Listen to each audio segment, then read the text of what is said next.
Hello guys, welcome. और इस video में आप सीखेंगे पास्ट परफेक्ट को आप अपनी इंग्लिश में कैसे यूज़ करें।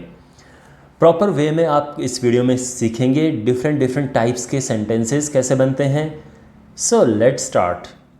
तो सबसे पहले इम्पॉर्टेंट बात मैं आपको ये बता दूं कि जो पास्ट परफेक्ट है उसका दूसरा नाम पास्ट ऑफ पास्ट भी है। Past of past, alright. Hindi में इसकी आइडेंटिफिकेशन बड़ी आसान है। सो बेसिकली अगर किसी सेंटेंस का एंड में होता है चुका था, चुकी थी, किया था, गया था, दिया था, तो इस तरह के सेंटेंसेस पास्ट परफेक्ट में आते हैं। सबसे अच्छी पहचान इसकी ये है, चुका था, चुकी थी, चुके थे, इस तरह से। और इसका जो स्ट्रक्चर बनता है वो क्या है कि सब्जेक्ट, फिर हैड, वर्ब की थर्ड फॉर्म और अदर वर्ड्स। तो ये इसका स्ट्रक्चर है। Alright, is it clear? अब जो मैंने यहाँ पर कहा है पास्ट ऑफ पास्ट, इसका मतलब क्या है ये आप समझेंगे अब। तो देखो माय डियर, ये है समय की रेखा, टाइमलाइन। ये प्रेजेंट है, ठीक है, प्रेजेंट। लेकिन हम बात करेंगे पास्ट की। अब ये है पास्ट, यानी पास्ट में कोई इवेंट है जिसकी चर्चा आप लोग कर रहे हो, बातचीत कर रहे हो। पास्ट में मान लो कोई मीटिंग हुई है, कोई पार्टी हुई है, उसकी बात। उससे भी जो पहले की घटना होगी उसमें हम हैड का यूज़ करेंगे। अब मैं आपको समझाता हूँ कैसे। सपोज दैट पास्ट में कोई पार्टी हुई या कोई मीटिंग हुई, एंड मान लो कि आपकी फ्रेंड है सीता, वो पार्टी में नहीं आई या वो मीटिंग में नहीं आई। तो फिर आप कहोगे कि आई हैड इन्फॉर्म्ड हर। मैंने उसे इन्फॉर्म कर दिया था, मैं उसे इन्फॉर्म कर चुका था। तो देखो, पार्टी या मीटिंग पास्ट में ख़त्म हो गई है, लेकिन जो इन्फॉर्म करने वाली बात है वो पास्ट का भी पास्ट है। तो यहाँ पे आई हैड इन्फॉर्म्ड हर, मैं उसे इन्फॉर्म कर चुका था। अंडरस्टैंड? इसी तरह से पास्ट में मान लो कि अगर कोई लंच टाइम है या कुछ है, ठीक है, और पास्ट में आप ये कहते हो, अभी आप डिस्कशन कर रहे हो कि well yesterday my friend came to my house and my friend brought lunch with him, अपने साथ लंच लेके आया, लेकिन मैं पिज़्ज़ा पहले से ही ऑर्डर कर चुका था। यानी पास्ट की चर्चा हो रही है कि मेरा दोस्त लंच लेके आया, लेकिन पिज़्ज़ा आप उससे पहले ही ऑर्डर कर चुके थे। मीन्स पास्ट का पास्ट है ये। I had already ordered a pizza. Understand?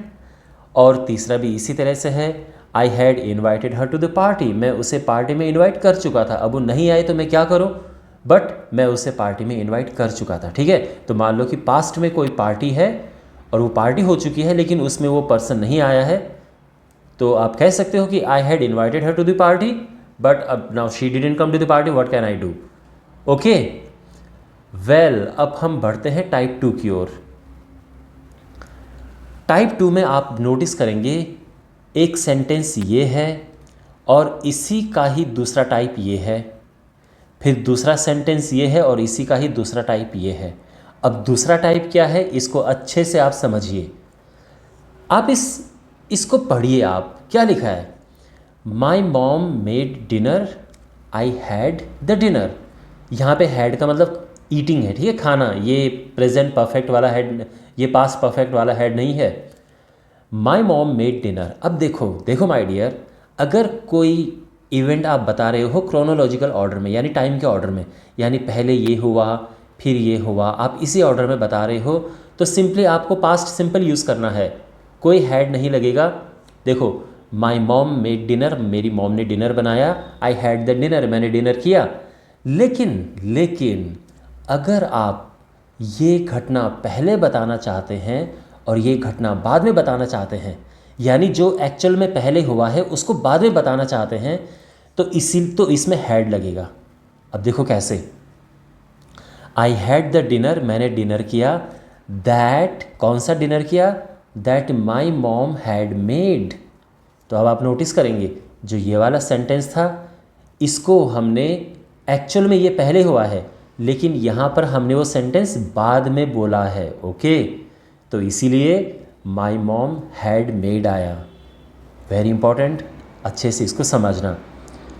I bought a shirt from CP, तो मैंने CP से एक शर्ट ली।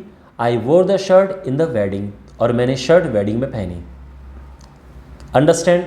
तो ये टाइमलाइन में ऐसा हुआ है, पहले ये घटना हुई है, मैंने CP से शर्ट ली और उसको मैंने पार्टी में पहना। लेकिन अगर आप ये घटना बाद में बोलें तो उसमें हैड लग जाएगा। कैसे? देखो, I wore the shirt in the wedding that I had bought from CP। आपको समझ आ गई बात? अब एक्चुअल में CP से जो शर्ट खरीदने की घटना है वो पहले हुई है, लेकिन हमने सेंटेंस में बाद में बोला है, तो इसीलिए वहाँ पे हैड आया है।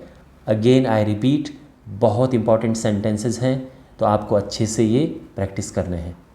ऑलराइट, अब ये टाइप 3 है, बहुत इंटरेस्टिंग है, और इसमें बिफोर और आफ्टर वाले सेंटेंसेस होते हैं, और पास्ट परफेक्ट में बहुत पॉपुलर सेंटेंसेस होते हैं बिफोर और आफ्टर वाले।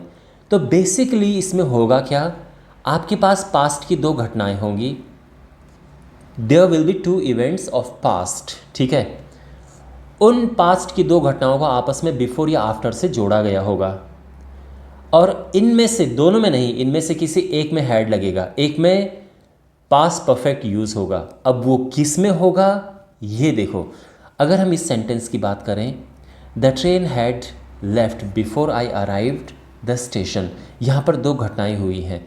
एक तो ट्रेन की छूटने की घटना है, स्टेशन से ट्रेन छूटी, और दूसरा मैं स्टेशन पर पहुँचा। ठीक है, दोनों घटनाएं आपको समझ आ गई कि ये दोनों घटनाएं पास्ट में हुई हैं। लेकिन जो घटना पहले होती है, whatever event takes place earlier, उसमें हैड आएगा, ये ध्यान रखना आप।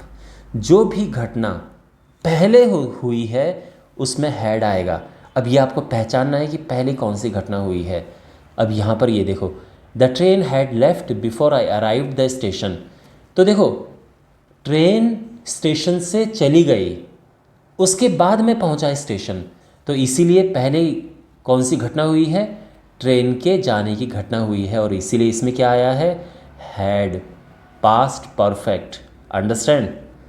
इसी तरह से यहाँ पे देखो, after the train had left I arrived at the station, तो ट्रेन के जाने के बाद मैं स्टेशन पहुँचा। तो यहाँ पर देखो, ट्रेन तो पहले निकली ना, उसके बाद में स्टेशन पहुँचा, इसीलिए इसमें ट्रेन के साथ में क्या आया, पास्ट परफेक्ट। ठीक है, तो चाहे बिफोर लगे या आफ्टर लगे, बस आपको ये पहचानना है कि कौन सी घटना पहले हुई है, which event had taken place earlier. Okay, अब यहाँ पर देखो, my father had left for office before I woke up, मेरे जगने से पहले मेरे पापा ऑफिस के लिए निकल चुके थे। तो यहाँ पर पापा के ऑफिस जाने की घटना पहले हुई है, इसलिए इसमें हैड आया है, पास्ट परफेक्ट। ठीक है, अब इसी सेंटेंस को दूसरे तरह से कैसे बोलेंगे, after my father had left for office I woke up, यानी मेरे फादर के ऑफिस जाने के बाद मैं जगा, मैं उठा। ओके, तो अगेन ऑफिस जाने की घटना पहले हुई है, इसीलिए इसमें पास्ट परफेक्ट यूज़ हुआ है। Alright, well my dear, I hope आपको ये क्लियर समझ आ गया होगा कि पास्ट परफेक्ट कैसे यूज़ होता है इंग्लिश में। Subscribe to the channel, thanks for watching, see you in the next video, take care.